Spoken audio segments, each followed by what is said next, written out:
Now we'll work on wrapping up the third section. What we'll do now is add shifts in the body based off of the character's steps. Okay, so we'll start with the center of gravity, and we're going to start with the side-to-side motion. So that's going to be the translate X. So we'll also go into our perspective and graph view, focusing on the translate X, and adjust our view so we can focus on the majority on the perspective view. And of course, as the left foot is moving up, the body's going to shift to the character's right to keep them in balance. And it's going to do that at about frame 288. So we'll go there and just translate the hips over to the right, like that. So now when the character raises, the body shifts as it should. And notice we have this key here on 292, but the body is shifting to the back to the left way too fast. If we go ahead and hit play, we can see that. Yeah, that needs to be fixed. That was barely even noticeable. So we'll just take that key on frame 292. Okay, and let's move it down to about 297. Okay, so now watch what happens when we hit play. Notice that's a better shift of weight. But now also notice that the character is getting ready to, or is at about that time, stepping to his right. So we'll just want to shift the body a little bit more to the character's left to keep him balanced. So we'll do that. And then he steps to the right, and we want to have some follow through afterwards with the body shift. So for that, let's have him shift all the way until frame 313. So we'll just shift him slightly to his right there. So when we hit play, here's our motion.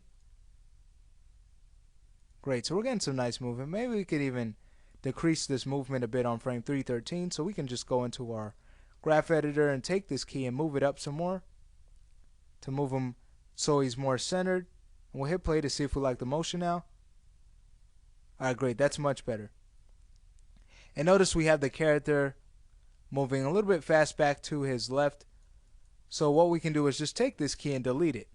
Okay, because it was just hurting our animation. Great, so we can check out our motion again. Awesome.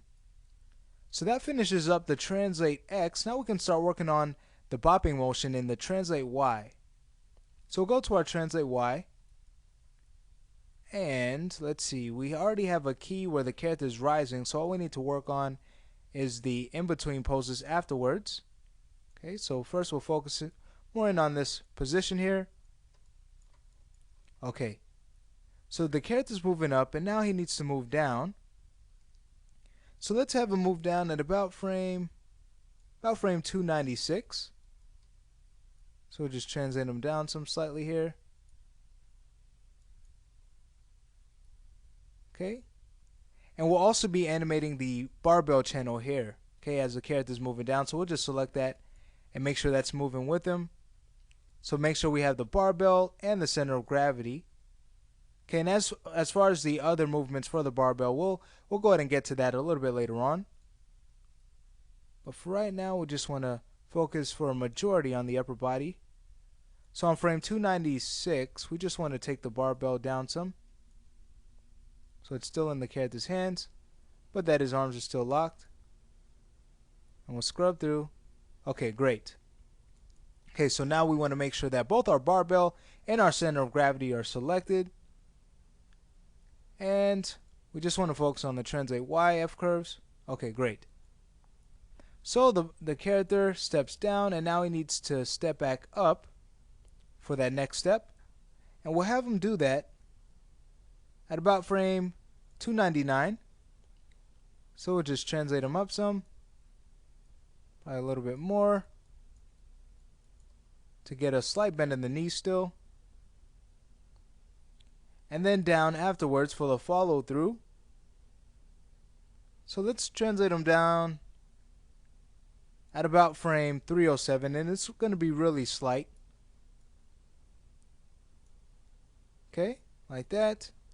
Alright, so let's check out our motion now when we hit play. Great, so we're getting some nice movement in our translate Y motion. And let's see, let's also make an adjustment on the translate Y by taking this key of the center of gravity control, and let's move it down some. to about frame 318 to fix the motion there. So when the character moves down, then he starts to move up slowly afterwards. And here's how it looks when we hit play. Great. So our center of gravity is starting to really come along. And with that, that actually completes our translate Y motion. So we can work on our next channel, which will actually be the rotate Z.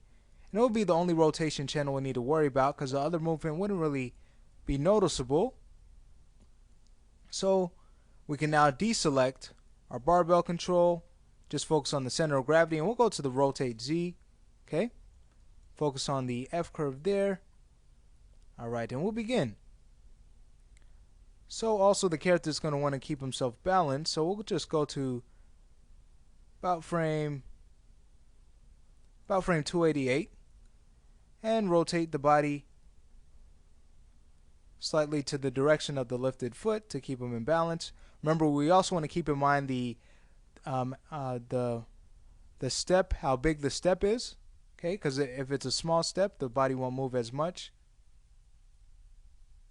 Okay, won't rotate as much. So, all right, so we have the body in balance here, and now he needs to start moving back to his rotating to the right based off of the weight transfer. Okay, so we'll have him move back to the right on about frame 297.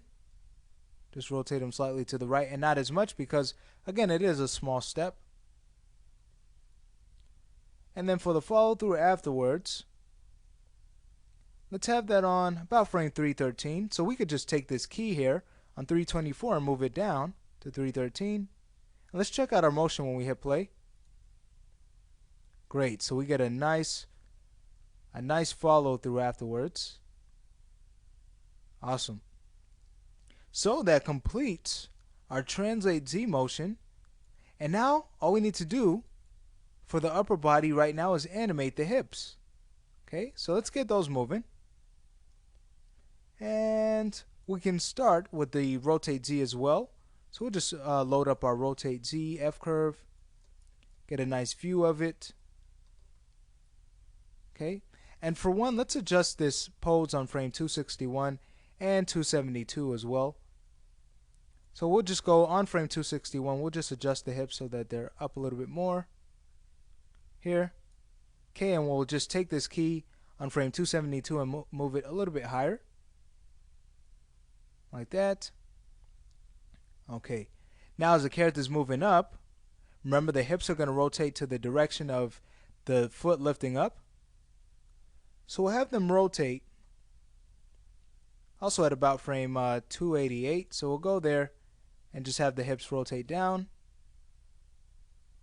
like that. Okay, and we'll check out our pose, make sure everything's looking fine. Alright, and then we'll have the hips settle afterwards.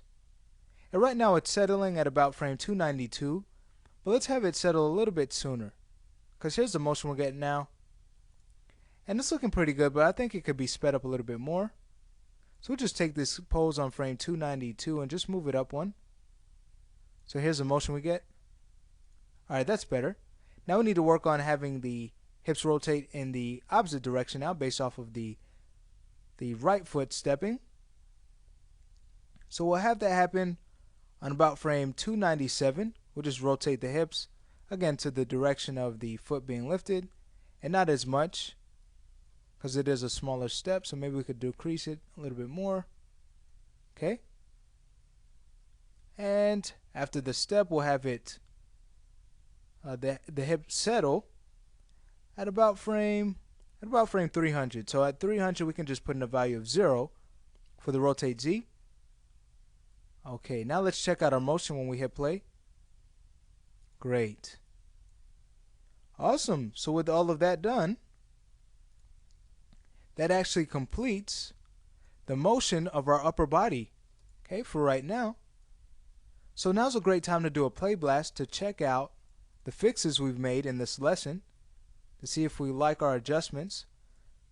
Okay, so we'll just find a nice view.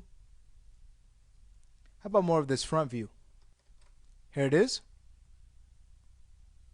Great, we're getting some nice movement in our upper body. Okay, we're getting some nice shifts. And that completes this lesson. And as we can see, we do have a few more things to do, as adjusting the barbell based off of the weight transfer and a few more things. So that does complete this lesson, and then the next lesson will complete the third section.